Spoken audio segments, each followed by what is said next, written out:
Hello, I'm the nostalgia critic guy. Remember it so you don't have to. I guess I just can't escape this mangy dog, can I?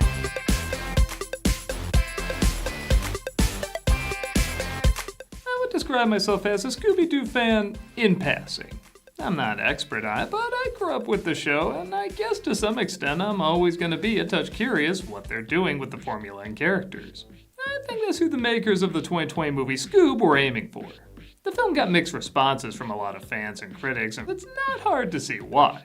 There's not much of a mystery, a lot of the voice actors were changed, it seemed more focused on building another cinematic universe, and it was seen as too cynical. Well, yeah, but it was also at the start of the pandemic, and this kind of light shit was exactly what I was looking for. I mean, it's Scooby-Doo. He solves mysteries with the Harlem Globetrotters. All you have to do is be competent, creative, and not Velma, and I'll consider it entertaining.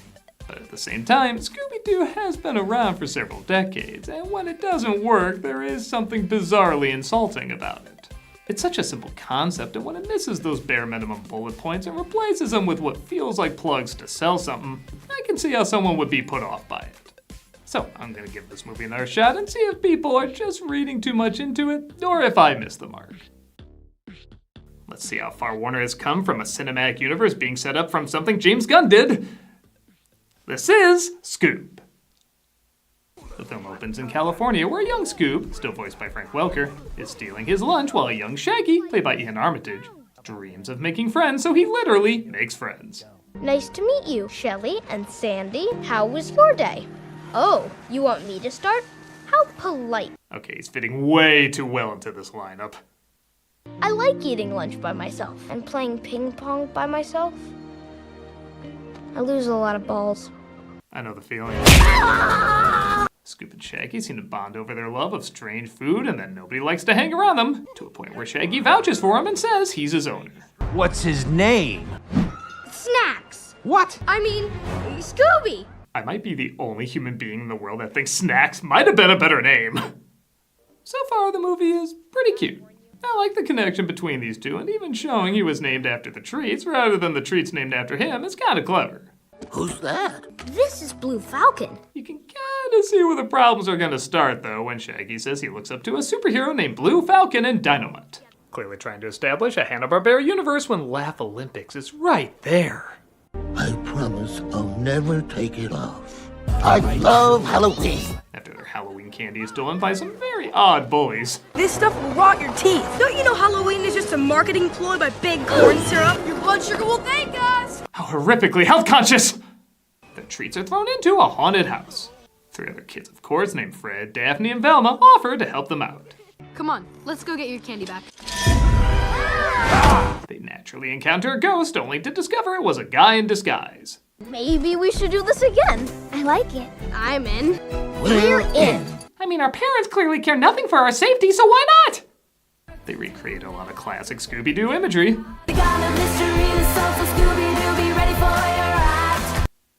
That one being new.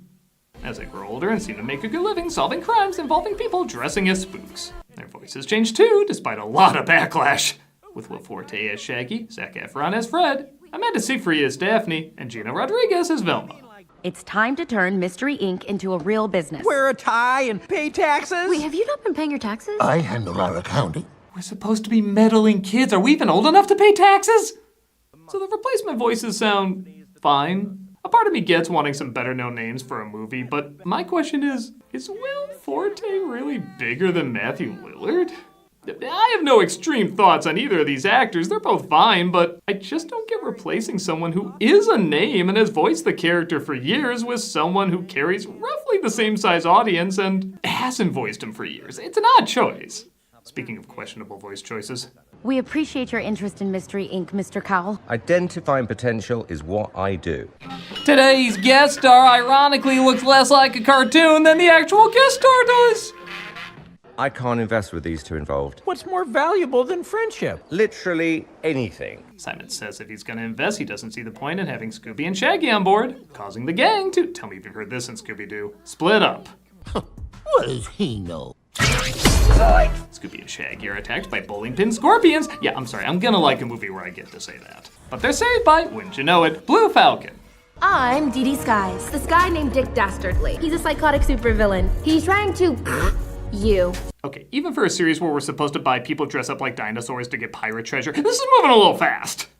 Dynamite! Blue Falcon doesn't go anywhere without him. And yet here I am, without him. That's Kiersey Clemens and Ken Jeong as his assistants, Dee Dee and Dynamite, as it looks like this is actually Blue Falcon's less impressive son, played by Mark Wahlberg. He's not dead, he retired. We still miss him very, very, very, very, very... Oh no, he's glitching. No, I'm not. So you might have noticed this is less the characters from Scooby-Doo and more the characters from a pup named Scooby-Doo, which you would think are the same, but are actually quite different. This was a bit more of a parody, with changes like making Fred mostly a dumbass and Daphne vainly self-absorbed, which is very different from the original. And again, I can see that not being someone's thing, but I see Jason Isaacs voicing Dick Dastardly and I just shrug. I'm down for this. You've lowered the bar to new depths of craven ineptitude I didn't even think were possible!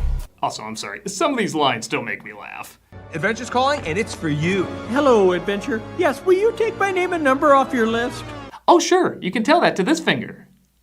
Scooby convinces him to go along with it, while back at the bowling alley, the rest of the gang searches for clues. A gangly dude that had this habit of using the word like, almost as if he was some middle-aged man's idea of how a teenage hippie talks.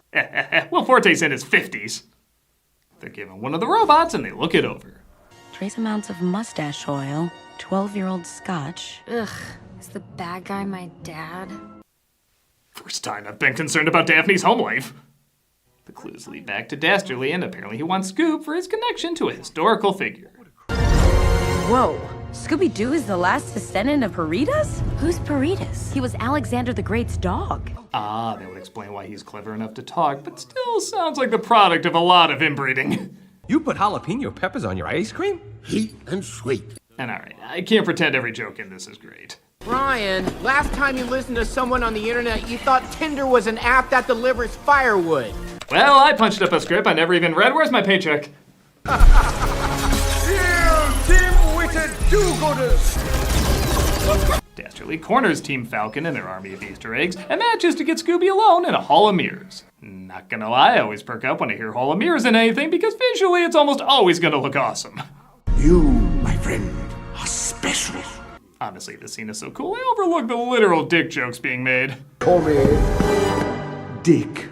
Rick? I'm a dick. Rick? Dick. Rick. Penis! Scooby escapes as our heroes try to figure out how to outwit Dastardly. Do something! Like what? Like drop some F-bombs! Hey man, whoa, let's keep it PG. Even that's hanging on by a thread. Dick! Dick! Dick! F-bombs away! They manage to get away, but find out Dastardly is after Scoob. So Falcon decides to make him an official sidekick, which means he has to take off his collar, which Scooby said he would never remove. Well, looks like that old collar's in the way of the chest panel.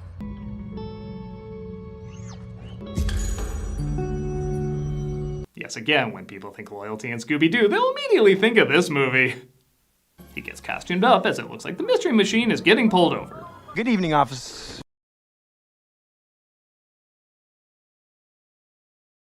It always a song. Comedies know there's more than one love song out there, right? Do you kids have any idea how fast you were going? Too fast? Where have you been all my life? Well, that explains my fashion choices. The gang gets captured, but one of the robots, Dastardly, pissed off, helps them escape. They figure out that the treasure of Alexander the Great is hidden in the underworld, and only Alexander, his dog, or one of their descendants can unlock it. Alexander or Peritas can unlock it. Or one of their descendants. And I know this is a kid's film where literally this just happened, but I feel like it'd be easier to find descendants of Alexander the Great rather than descendants of his dog. Scooby-Doo, you have lost all credibility. Whoa. Muttley. Yes, he died of a stroke. Turns out all his laughing was a sign of PPA. Dastardly finds them and reveals Muttley disappeared the first time they tried opening the portal because it was only a one-way trip. So he not only wants the treasure, he also wants to get him back. Poor man's Hemsworth stays with me. What are you doing with him? Oh, I had grand plans for Freddy boy. You know, this isn't how I wanted my first to be. Velma and I had a silent agreement we wouldn't be outed on a mission. Team Falcon travels to Dastardly's next location. The heat from the geothermal vents is creating a completely unique ecosystem. Which appears to be Mesozoic. Whatever, it's just to get Captain Caveman in there. And Shaggy pretty much out of nowhere goes berserk because Scoop took off the collar, even though he points out he told him to. Whipped off your collar? You gave me the nod. But I didn't think you'd really do it. Just come with us. What happened to us? Yeah, this part is stupid, and honestly, it's been done so much better in other versions.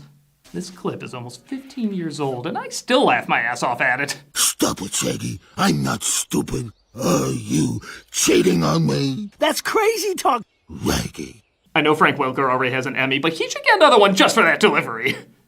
This results in, again, tell me if you've heard this in Scooby-Doo, Scooby and Shaggy splitting up. I never thought I'd say this, but Simon Cowell was right. They run into, as I said earlier, Captain Caveman, voiced by gigantic question mark Tracy Morgan. I will speak slowly so that you may process the welcoming tones of my voice. Will Forte's starting to sound better, isn't he? Yeah, I'll admit, I'm just not a Tracy Morgan guy. Probably the most entertaining thing I've seen him do is just talk about octopuses. No, really, this guy's fascinatingly obsessed. They taught me how to live in an environment that can be sometimes hostile. Which gave me wisdom and understanding. That is light years more engaging than him as Captain Caveman. And something is wrong when a sentence that weird sounds so correct. Dang, those are some dope wheels. Whatever wheels are. He's... okay, not quite there, but he's still alarmingly too close. Shaggy has a random change of heart from his random change of heart. Yeah, at least this dumb shit doesn't last that long. But Dastardly disguises himself as Fred to trick Shaggy into taking him to Scooby. Dastardly kidnapped us and was holding us captive on his super awesome airship. Jeez, that thing is cool. When you realize a cartoon satire of an egotist sounds less cartoony than the real-life egotist. It looks like Dastardly also needs a hidden skull to open up the portal, which Falcon and Scoob have found but now have to fight for. I love a challenge like I love dinosaur eggs. Over easy. It just sounds wronger the longer that voice stays in that body. So basically somebody saw the stadium fight in Attack of the Clones and said, hey, we can make it more boring and pointless, as we get a pretty dull battle that, again, to its credit, does wrap up pretty quick. I need to tell Scooby. Dastardly reveals himself and takes the skull, as well as Scooby, leaving the rest of the gang behind. Shaggy makes a speech about saying things right, and because 90% of the emotional moments mean nothing, I really don't care. I'm just looking for a few laughs. I'm opening the gates to the underpass. Underworld. And letting loose Sippy Cup. Cerberus. We get out of Middle Earth. Copyright infringement. What you got? Dastardly goes to open up the portal, recreating the one good shot from Lawnmower Man 2. That's not fair, I only saw the trailer. I bet you didn't even see that. And he's reunited with Muttley, who appears to have passed on.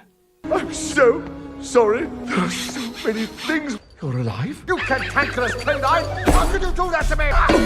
Hey, to be fair, you did kill my lifeline when he cut off you-know-what. Our heroes tried to stop him, but it looks like the portal has protection. Thus, they need to find a way to send him back and close the gate. Look at Scooby and Shaggy. They're terrified and they're taking on Cerberus. I'm terrified. Why are we taking on Cerberus? So again, the climax is fine. It's colorful and looks good, but you're mainly just waiting for them to do and say the stuff you know they're supposed to do and say. You don't need your dad. He's the hero. I'm not. I can't win this. He becomes a hero. We need a plan. Scooby and Shaggy have to make a sacrifice. We'll distract Cerberus. One of you has to hold the gates shut here, while one of you locks them from inside. They show that they've grown. We've grown. Or literally say it, because again, emotionally we know they haven't grown. And Shaggy chooses to keep the portal locked on the inside so Scooby can continue to live his life on the outside.